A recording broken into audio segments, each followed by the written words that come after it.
Hello बच्चों, तो इस चैप्टर के हमने introduction of cell, prokaryotic cell यानी कि बैक्टीरियल सेल, सेल मेम्ब्रेन और सेल वॉल टॉपिक को कंप्लीट कर लिया है। आज हम जिस टॉपिक के बारे में बात करेंगे उसका नाम है राइबोसोम।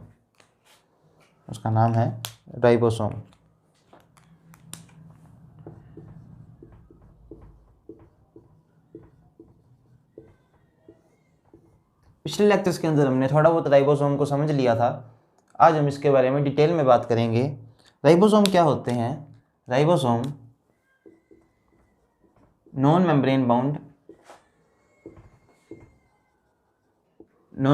बाउंड आरआरएनए है।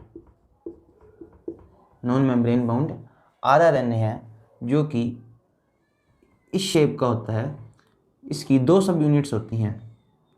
दो सब यूनिट्स के अंदर ये होता है। ऊपर वाली जो सब यूनिट्स होती है वो थोड़ी सी बड़ी होती है, नीचे वाली थोड़ी सी छोटी होती है।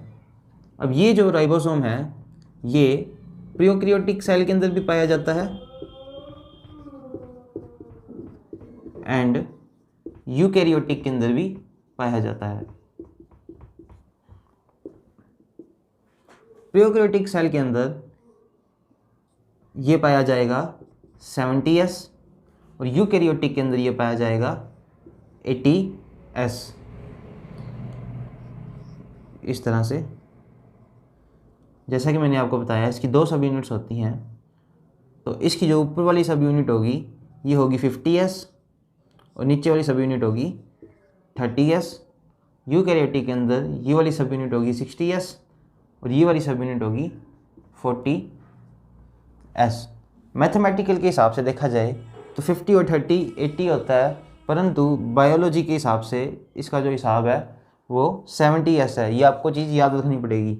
अब इसके अंदर जो ये S है, इसके अंदर जो ये S है ये क्या होता है?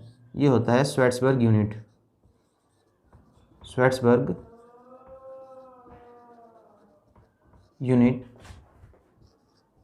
जो कि होता है सेडिमेंटेशन कोफिशिएंट।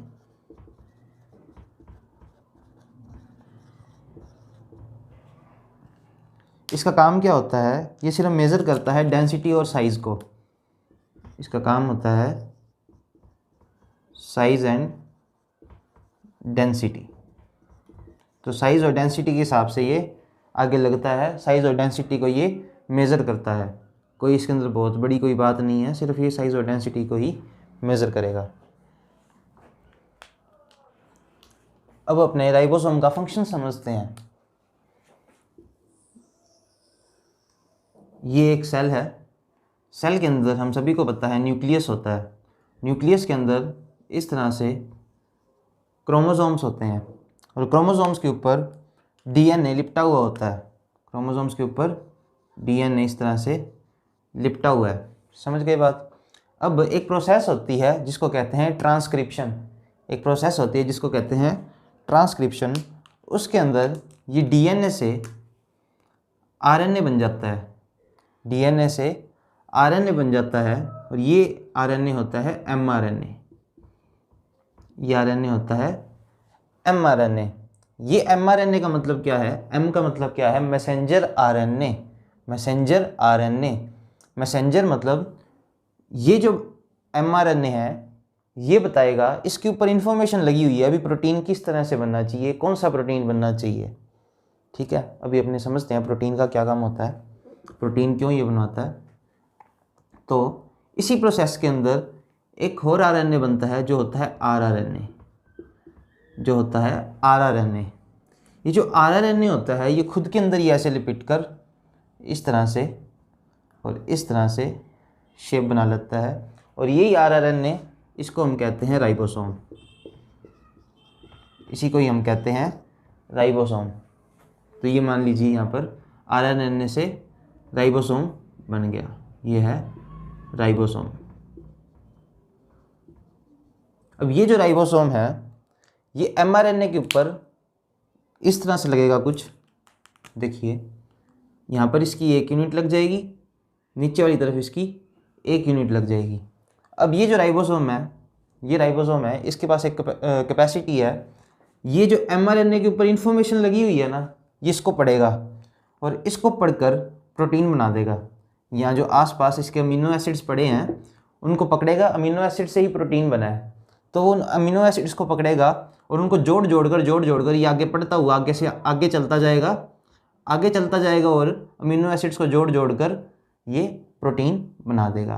तो इसका काम क्या होता है? इसका जो काम होता है वो होता है प्रोटीन सिंथेसिस का, प्रोटीन सिंथेसिस का।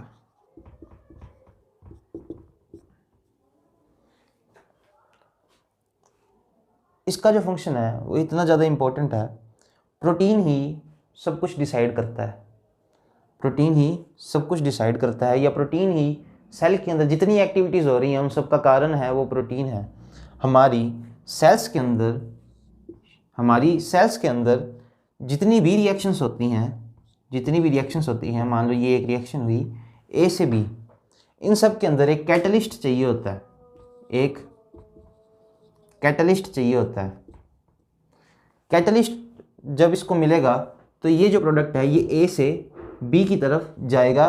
कैटलिस्ट है वो प्रोसेस को, रिएक्शन को स्टार्ट करवाने का या उसको तेज कराने का काम करता है। और हमारी बॉडी के अंदर जो कैटलिस्ट होते हैं वो होते हैं एंजाइम्स।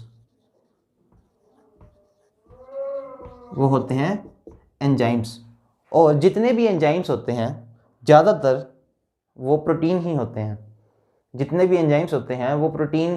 प्रोटीन से ही मिलकर बने होते हैं।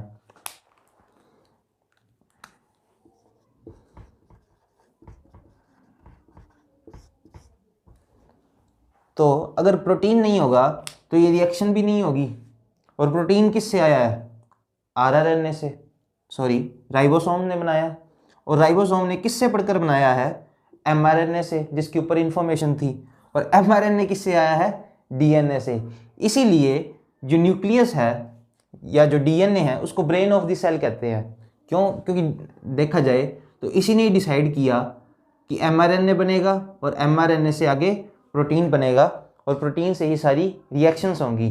तो ये जो स्ट्रक्चर है ये बहुत ज़्यादा इंपॉर्टेंट होती है।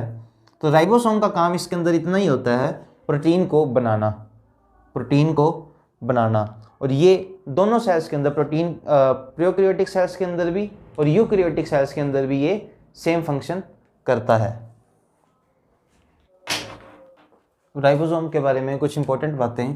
राइबोसोम को सबसे पहले देखा किसने? जियोर्ज पलाडे ने इन 1953। इसको इलेक्ट्रॉन माइक्रोस्कोप के अंदर देखा गया और ये किस प्रकार से दिखे? डेंस पार्टिकल, डेंस मतलब एकदम ऐसे डार्क गहरे पार्टिकल्स, और ग्रैनुलर स्ट्रक्चर्स होती हैं ये, और नॉन मेम्ब्रेन बाउंड।